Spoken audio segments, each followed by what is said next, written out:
قرآن میرا فرماتا ہے وَبِالْوَالِدَيْنِ إِحْسَانًا، ماں باپ کے ساتھ اچھا برتاؤ کرو.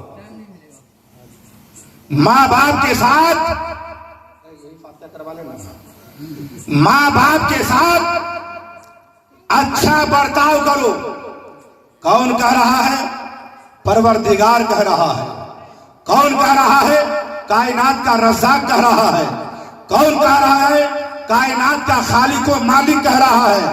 رب کا حکم ہے ماں باپ کے ساتھ حسن سلوک سے پیش آؤ، اچھا برتاؤ کرو. مصطفیٰ جان رحمت، نو بہار شفاعت، مکی سرکار، مدنی تاجدار، ہم غریبوں کے غمگسار، صاحب لولاک جناب محمد الرسول اللہ صلی اللہ علیہ وسلم ارشاد فرماتے ہیں ماں جنت ہے، باپ جنت کا دروازہ ہے. اب جو بیٹا جنت کی باغ و بہار لوٹنا چاہتا ہے، میں ان سے گزارش کرتا ہوں کہ ماں کو بھی راضی کر لینا، باپ کو بھی راضی کر لینا. وہی بیٹا جنت میں جائے گا جس بیٹا سے ماں راضی ہوگی، جس بیٹا سے باپ راضی ہوگا. اس لیے کہ حدیث مصطفیٰ میں ہے، آقا فرماتے ہیں جس بیٹا سے ماں باپ راضی ہو جاتے ہیں اس بیٹا سے پروردگار، اور جس سے رب راضی ہو جائے اس سے سب راضی ہو جائے، اور جس سے رب راضی ہو جائے اس بیٹا کے لیے اللہ نے جنت بنائی. اس لیے اگر جنت میں جانا ہے تو پڑھ کلمہ محمد کا، نظر آئے گا سب کو قبر میں جلوہ محمد. حضرات محترم غور کیجئے گا، ایک صحابی رسول ہے، حضور کی بارگاہ میں آئے، یا رسول اللہ صلی اللہ علیہ وسلم مجھ سے بہت بڑا گناہ ہو گیا ہے، میں نے بہت بڑے گناہ کا ارتکاب کر لیا ہے. یا رسول اللہ میں توبہ کرنا چاہتا ہوں، کیا میری توبہ قبول ہو سکتی ہے؟ کیا میری غلطی معاف ہو سکتی ہے؟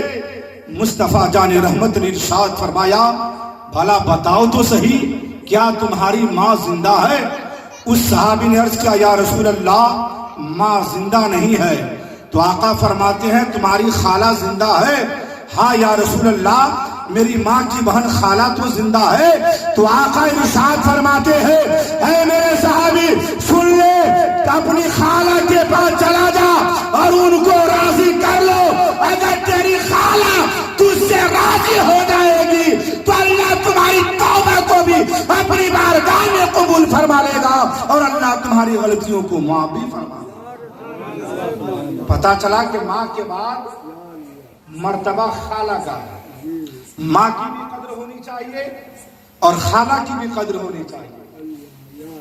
ایک بہت بڑے بزرگ جن کی بڑی مقبولیت تھی بستی میں، وہ بزرگ ماں کے قریب جاتے ہیں، ماں کی بارگاہ میں عرض کرتے ہیں امی جان ایک چیز پوچھنے کے لیے آیا ہوں. کہا بولو. امی جان میں حج کرنے کے لیے جانا چاہتا ہوں، خانہ کعبہ کا دیدار کرنے کے لیے جانا چاہتا ہوں. اے امی جان کیا تم اجازت دے رہی ہو؟ تو ماں نے کہا نہ، میں اس سے راضی نہیں ہوں، تم مجھ سے جدا رہو گے یہ مجھے برداشت نہیں ہے. بیٹا تم خانہ کعبہ کو دیکھنے کے لیے مت جاؤ، حج بیت اللہ کے لیے مت جاؤ، تم میرے ہی پاس رہو، میں تجھے دیکھوں گا، تو مجھے دیکھ لینا. لیکن بیٹا بہت بڑے بزرگ، بڑی شہرت ان کی تھی، بڑی مقبولیت تھی، بڑا چرچا تھا. اس بزرگ نے ماں کی اجازت کے بغیر طواف مکہ کا ارادہ کر لیا، طواف مکہ کرنے کا ارادہ کر لیا. گھر سے نکل گئے، بزرگ چل دیے ماں کی اجازت کے بغیر. رات ہوئی، پورے دن چلتے رہے، رات ہوتی ہے، مسجد میں جا کے ٹھہر جاتے ہیں، عبادت پہ عبادت کر رہے ہیں، قیام پہ قیام کر رہے ہیں، رکوع پہ رکوع کر رہے ہیں, سجدہ پہ سجدہ کر رہے ہیں, قاعدہ پہ قاعدہ کر رہے ہیں, نماز پہ نماز پڑھ رہے ہیں, دعا میں دعا مانگ رہے ہیں.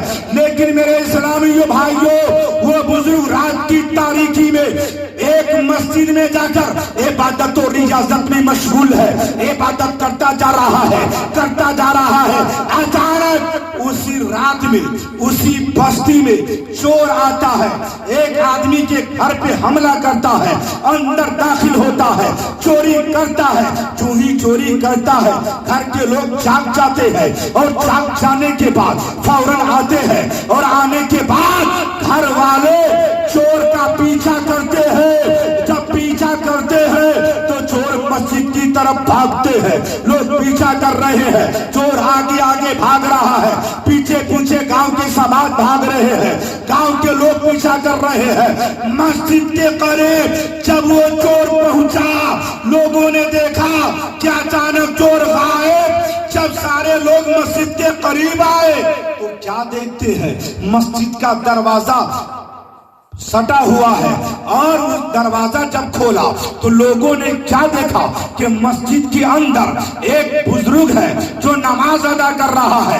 بعض لوگوں نے کہا نہیں, یہ بزرگ نہیں ہے, چور یہی ہے, چور یہی ہے, اور کیجئے گا. ادھر ماں کو ناراض کیا, ماں کی اجازت کے بغیر جب بیٹا حج کرنے کے لیے چلا تو ماں نے بد دعا کر دی تھی, اے میرے پروردگار, یہ میرا بیٹا میرے دل کو چلایا ہے, میرا بیٹا مجھے تکلیف پہنچائی ہے, بغیر میری اجازت کے لیے حج کرنے کے لیے جا رہا ہے. اے میرے پروردگار, اے کائنات کا پروردگار, میرے اٹھے ہوئے ہاتھوں کی لاج رکھ لے, اور میرا بیٹا جو حج کرنے کے لیے گیا ہے, تیرے گھر کا دیدار کرنے کے لیے گیا ہے, اے مولا جب تو اسے واپس کرنا اس وقت تک میرے پاس واپس نہ کرنا جب تک تو اسے کسی عذاب میں گرفتار نہ کر دینا, کسی عذاب میں مبتلا نہ کر دینا. ماں کی بد دعا لگ گئی. وہ بزرگ مسجد میں نماز ادا کر رہے ہیں, نماز پڑھتے جا رہے ہیں. لوگ پہنچے, دیکھا مسجد میں ایک بزرگ ہے. کسی نے کہا یہ بزرگ ہے, نماز پڑھتے ہیں, پڑھنے دیجئے. مگر بعض لوگوں نے کہا نہیں, یہ چور ہے, نماز کا ڈھونگ رچا دیا ہے, یہ چور ہے, نماز پڑھنے لگا ہے تاکہ ہم پکڑے نہ جائے, ہماری گرفتاری نہ ہو سکی.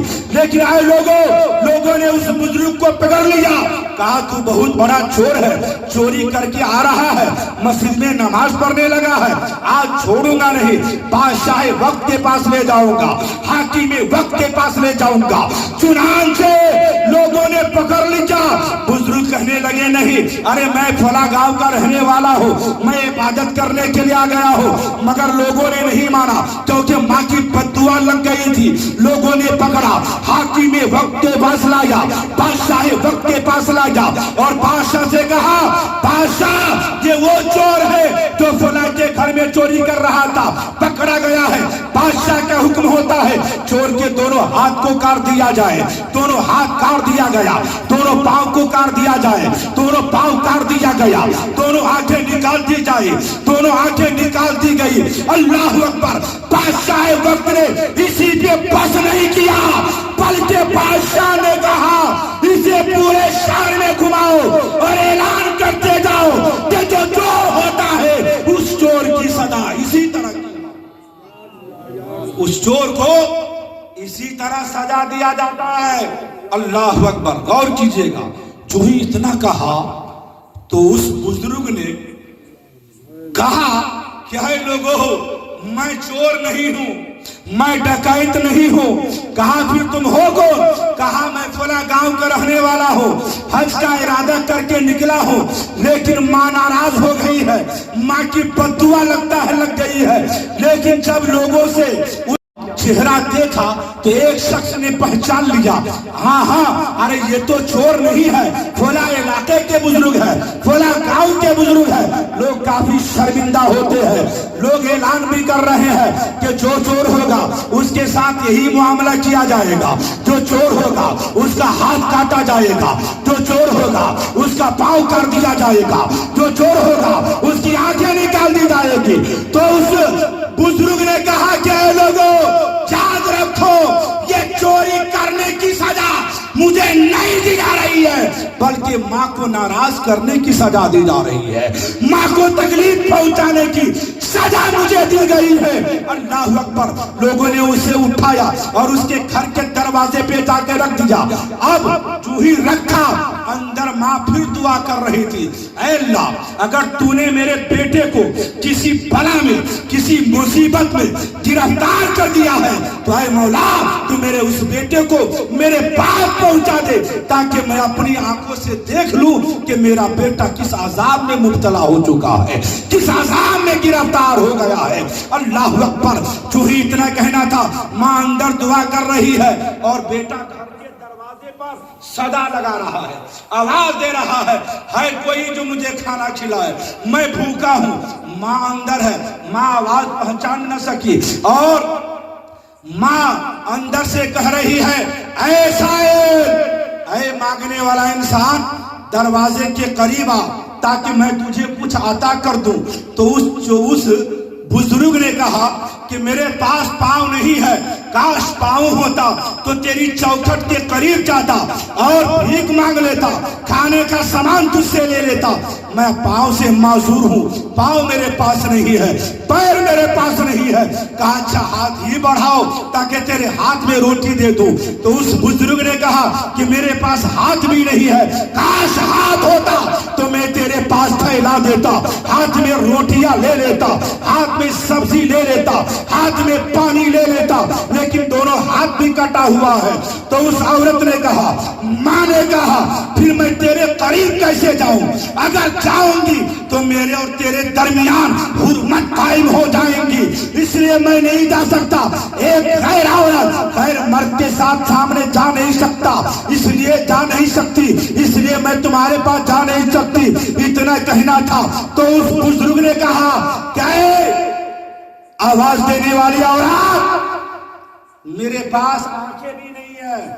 جو ہی اتنا کہنا تھا وہ بوڑھی ماں ایک پیالہ پانی لیتی ہے، ایک برتن میں روٹی اور سبزی لیتی ہے اور اس نوجوان کے قریب آتی ہے، اس بزرگ کے پاس آتی ہے، مگر چہرہ دیکھ کر پہچان نہ سکی کیونکہ بیٹا تو صحیح سلامت تھا، دونوں پاؤں ان کے پاس تھے، دونوں ہاتھ تھے، آنکھیں تھی لیکن نہ آنکھیں ہیں، نہ دونوں ہاتھ ہیں اور نہ دونوں پاؤں ہیں۔